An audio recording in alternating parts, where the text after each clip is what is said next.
દરેક પુરુષની અંદર એક માં, એક સ્ત્રી સાચવી છે. દરેક સ્ત્રીની અંદર એક પિતા, એક પુરુષને એણે અંશ રૂપે ગોઠવેલો છે. જરૂર પ્રમાણે એ રૂપ એ ધારણ પણ કરે છે. તો એવા બે જણ જ્યારે એકમેકની સાથે જોડાતા હોય તો સંઘર્ષની જરૂર નથી. એ તો વ્યક્તિત્વ જુદું જ. એક વૃક્ષ હોય ને એક વેલ હોય તો વેલ કેવી વૃક્ષની આજુબાજુ આમ વીંટળાય છે.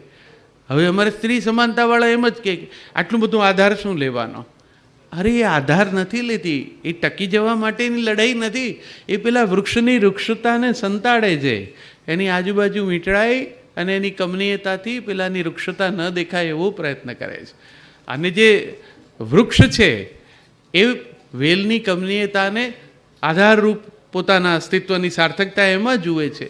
બંને એકમેકની સાથે જોડાયેલા છે, એકમેકની સાથે રહેવામાં એમને આનંદ છે. બાકી આટલી નદીઓ જઈને સાગરમાં ભૂસકા મારે તો એમ જ લાગે ને કે આ તો આત્મઘાત છે. પેલો સાવ ખારો છે, આ મીઠા છે, એણે શું કરવા ત્યાં દોડી દોડીને ભૂસકા મારવા જોઈએ? આગળ ન જતા રહેવું જોઈએ. હવે ખારાને રોજ ભરવા આવવાનું ને એનો કંઈ એમાં કશો અર્થે નથી, એમાં કંઈ પ્રાપ્તિએ નથી. પણ એવું છે નહીં. કુદરત એવું સરસ ગોઠવ્યું છે.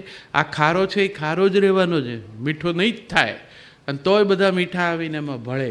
પછી આ પાછી ઉપર જાય તાપે તપીને, પછી ત્યાં પાછી બંધાય વાદળ, પાછી વરસે ને ફરી પાછી મીઠપ નીચે આવે. ખારાશને ગાળે, પછી મીઠપ થઈને લાવે નીચે ને પાછા વહેતા વહેતા ખારાશમાં જાય. આ પ્રક્રિયા છે. સ્વભાવથી ભિન્ન જ હોય એવા ભિન્ન તત્વો એકમેકની સાથે જોડાય. એ કેટલાક અભિન્ન થાય. એટલે જ હું હંમેશા કહું છું, અસ્તિત્વ અને વ્યક્તિત્વ બંનેનો આદર એ દાંપત્ય માટે બહુ મહત્ત્વનો છે. તો મારા જે સમવયસ્કો છે એમને માટે, તમારા માટે તો આટલું ભાષ્ય કરી દીધું પૂરતું છે. બાકી આમાં આગળ તમે બીજા અધ્યાયો ઉમેરી શકશો.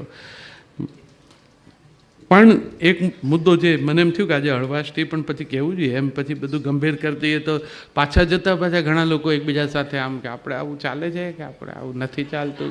એવું નહીં. એમ તમારું જેમ ચાલતું એમ ભલે જ ચાલતું. અને મારા કહેવાથી બદલાય નહીં ને એક રાતમાં તો નહીં જ બદલાય. એવું ક્યારેક કરવું હોય તો એવું કરાય ખરું કે આજે આ તારીખે આપણે આમના રિસેપ્શનમાં આવ્યા ને, જેટલા વડીલો પતિ પત્ની છે એ બધા ઘેર જતાં પહેલાં એવું નક્કી કરી લઈએ કે આપણે આખું અઠવાડિયું એકમેકની સાથે જે વાતો કરી હોય એની નોંધ રાખીએ.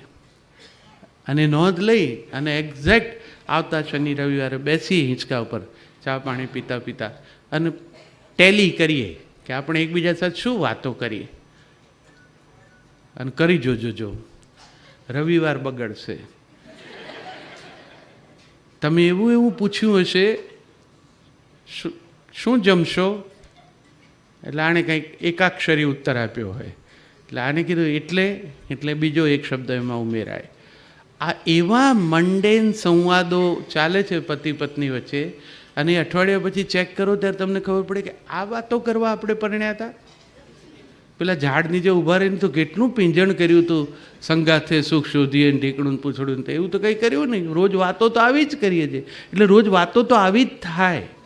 નરેન્દ્રભાઈ આપણા કહેવાથી કંઈ કરે નહીં, પણ આપણે કહેવાય તો ખરું ને કે એમણે આમ કરવું જોઈએ. પછી આ બી એમ કે બેઉને કોઈને પોલિટિક્સનો અભ્યાસ હોવો એવું જરૂરી નથી, પણ there is a bridge of communication. કોઈક વાત તો થાય. સંવાદ એ કી છે, માસ્ટર કી છે સંબંધની. આપણે ત્યાં સંવાદ જ શૂન્ય થઈ ગયો. બંનેને લાગે છે કે વાત કરવાનો કંઈ અર્થ જ નથી. અઠવાડિયા નીકળી જાય છે વાત કર્યા વગર. અને કોઈ એમ ઉખડી નથી જતા, પણ ઓછું મનમાં થાય છે કે આજે વાત તો કંઈ કરતા જ નથી. વાત તો કેટલાય બહેનો, કેટલા પ્રસન્ન પતિઓ એવા હોય છે, ઓફિસથી ઘેર આવીને હિંચકે પર બેસી અને ઓફિસમાં શું કર્યું ને એ બધું કે આને. મેં એવા સુંદર કપલ જોયા છે કે પછી એમને ત્યાં વિદાય સમારંભમાં કોકનું હોય ને પત્ની પણ જોડે આવ્યા હોય ને, પત્ની દરેક અધિકારીને ઓળખતી હોય. એકે વાર ના મળી હોય તોય રમેશભાઈ ને પેલા કે નમસ્તે ભાભી, હા તમે પેલું જે કરો છો આ રીતે, પેલાને ટેન્શન થાય કે આગળ મેં જે કંઈ કીધું છે બધું ન કહેતો સારું. એટલી બધી ટુગેધરનેસની વાત નથી કરતો, ફિલ્ટર સાથેની કરો, પણ વાત તો કરો. તો મારી વાત પૂરી કરું આ એક રચના સાથે. લગ્ન તણો પ્રાસ મળે મગ્નની સંગાથે, શ્વાસોમાં શ્વાસ અને જીવવાનું સાથે. પત્નીને છોને અર્ધાંગીની કહેવાતી, પત્નીઓ સૌને ના એમ સમજાતી. પત્ની છો લાગે ગૂંચવાયેલી દૂર, ગૂંચવે છે એવા થઈ જાઓ સીધા દોર. મથી મથી થાકો ઉકેલવા જો જાઓ, મૂંગા સ્વીકારો તો સહેલી છે સાવ. ગૂંચમાંથી ગાંઠ રખે જોજે પડી જાતી, પત્નીઓ સૌને ના એમ સમજાતી. સાંભળો છો એમાં સવાલ નથી હોતો, કહું છું માં એનો જવાબ નથી જોતો. કહે છે જે એને સાંભળી જો લે, તો કંઈ ના કરે તોય સુખમાં એ રહેતો. સાંભળી લ્યો એટલામાં રાજી થઈ જાતી, પત્નીઓ સૌને ના એમ સમજાતી. પીરસ્યું જમી લ્યો કોઈ ભૂલ ના કાઢો, રોટલો તો છે ભલે ટાઢો તો ટાઢો. મૂંગા જમો તોય આવી જાય ઓછું, મોઢામાં મગ છે જરા ખોલો ને મોઢું. બોલો તો વિફરે ના બોલો ચીડાતી, પત્નીઓ સૌને ના એમ સમજાતી. કેવી લાગું છું મને કહો તમે સાચું, છાપું છે આડું તોય આંખો એ વાંચું. પળભરમાં આંખોથી અંતરને માપું, ને ગમતો જવાબ એને અનુભવથી આપું. હરખાતી હરખાતી પાછી વળી જાતી, પત્નીઓ સૌને ના એમ સમજાતી. ને આભનો જ વિચાર કરો પકડી લે પાંખથી.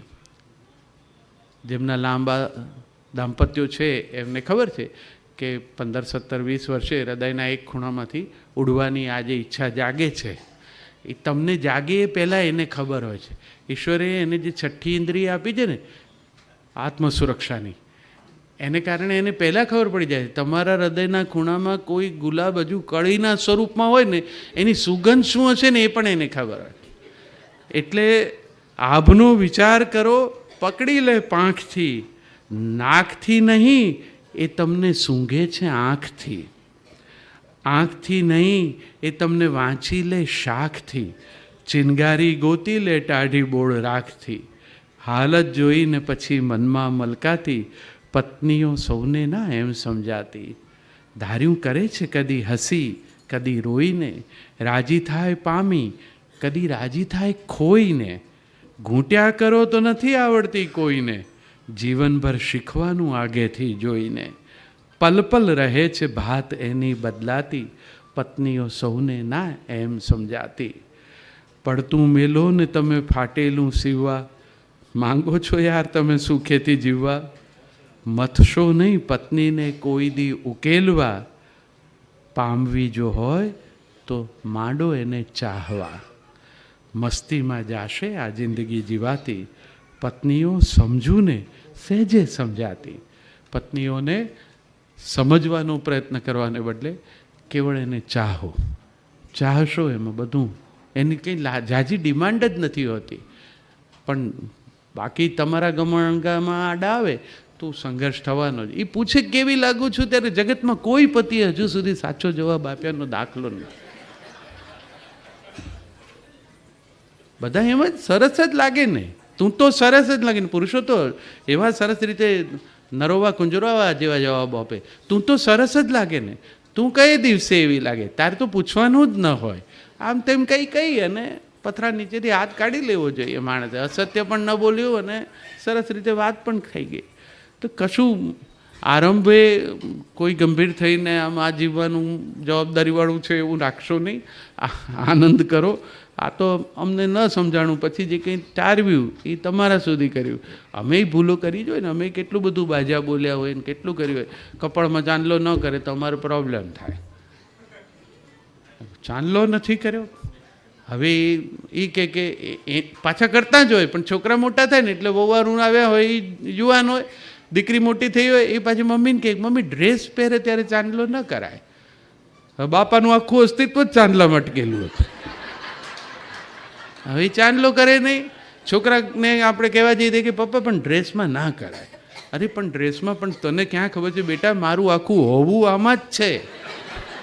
હવે જો મારું હોવું માત્ર એના કપાળમાં ચોંટેલા ચાંદલામાં જ હોય તો પછી મારે સમજવું જોઈએ કે હવે તો એવા આવે છે જેટલી જેવી સરળતાથી ચોંટે છે ને એનાથી સહેલાઈથી ઉખડે છે, અને ઉખડ્યા પછી પાછા ક્યાં ક્યાં ચોંટે છે. અમેરિકાની એક સફરમાં એવું કરેલું, એક જણ હોસ્ટ બહુ અમેરિકામાં પણ ફરવા પછી એમના ઘેરે રહ્યા હોય, આપણને અગવડ ન પડે એટલે સમજાવે તે મેં એક જણના ઘરે પૂછી લીધું, મેં કે ભાઈ આમાં ગરમ પાણી શેમાં આવે? એટલે એણે કીધું તાર ભાભીને ચાંદલો છે ને, એણે આમ કરીને જે ચોંટાડ્યો હોય એ બાજુ રાખો તો ગરમ આવતું જ નું પાછું. ચાંદલાના તો કેટલા ઉપયોગ છે અને કેટલા આકાર પ્રકાર આવ્યા છે. હવે તો સિનેમાએ સિરિયલે સરળ કરી દીધું છે. એ ચાંદલાના આકાર ઉપરથી તમે પાત્રના વ્યક્તિત્વનો અભ્યાસ કરી શકો કે આવું કર્યું હશે તો એ શું કરશે. એટલે એવી નાની વાતોમાંય અમારે શરૂઆતમાં તો પ્રોબ્લેમ થતા જ. હવે ધીરે ધીરે સમજી ગયા તો બહુ મોટો ચાંદલો કરીને એમાં આપણે ન હોય એનો કંઈ અર્થ નથી. કારણ કે હવે 5-6 જણા ચાંદલામાં હમાઈ જાય એવડો મોટો ચાંદલો કરતા હોય તેમાં આપણને ક્યાં ગોતવા? એના કરતાં ન કરે તોય વાંધો નથી. આપણે હોઈએ એટલું આપણું સાચવે.